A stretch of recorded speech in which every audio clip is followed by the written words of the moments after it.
iyadoo la gaaray bisha barakeysan ee Ramadaan waxaa dhalinyaro ku sugan dalka Jarmalka gaar ahaan magaalada Kassel ay deeq lacag ah u soo dhiibeen dadka barakacayaasha ee ku sugan kaamka Baygaduud oo ku yaala deegaanka Garsbaale ee duleedka magaalada Muqdisho.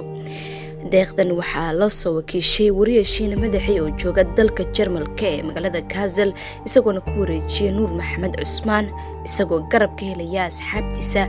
Some Action Films waxaan dhalinyartaasi ay ku soo iibiyeen raashin iyagoo maanta oo taariikhdu tahay 13 Abriil 2020 ku wareejiyeen dadka ku sugan halkaasi. qaar ka mid ah dhalinyartaasi oo ugu horeeya gudoomiyaha kooxda Faisal Bilaya ka hadlay deeqdan ay soo dhiibeen dhalinyarada ku sugan dalka Jarmalka. السلام عليكم ورحمة الله تعالى وبركاته. أنا جو Some Action Films وحمانتنا الله صوب كل شيء alaab inaan u kuureejino dadku sugan deegaanka Garsbaale waxaana dabcan arintan soo dhiibay ama hantidan soo dhiibay dadku sugan dalka Germany dhalinyaro ku sugan gaar ahaan magaalada Kassel kuwaas u soo dhiibay in kuwan dadkan ku caawiyaan maadaama dadkan ay yihiin dad barakacayaal oo halkan ku sugan isla markaana aanan haysan wax ay ku afuraan. sidoo kale Nuur Maxamed Cusmaan ayaa faahfaahiyay dadka soo dhiibtay deeqdan.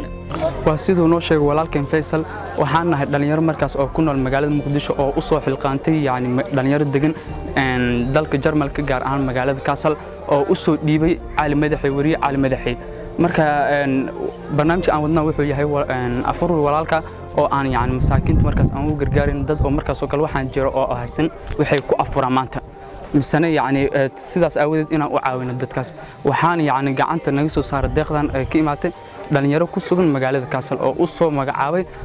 wariye cashiina madaxay. waxay kale dhalinyartu ay ka wacyigeliyeen sidoo looga hortagi karo cudurka coronavirus oo Soomaaliya ku soo badanaya.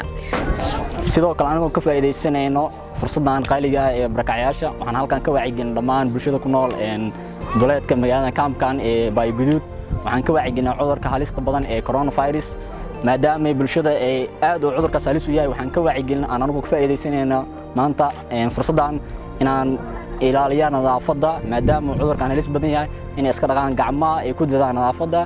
sida ugu badan ee cudurka lagu kala qaado inuu yahay isku imaataka in siiyaan meelo kala duwan ee kala tagaan ee aad u kala fogaadaan. waxaan sidoo kale ay baaq u direen ganacsatada kale ee dalka dibadiisa ku sugan in ay qayb ka qaataan gurmadka loogu jiro caawinta dadka barakacayaasha ee Soomaan. ugu dambeyn ganacsatada Soomaaliyeed iyo dadweynaha ku dhaqan magaalada Muqdisho waaxigeeda ama Soomaaliya guud ahaanba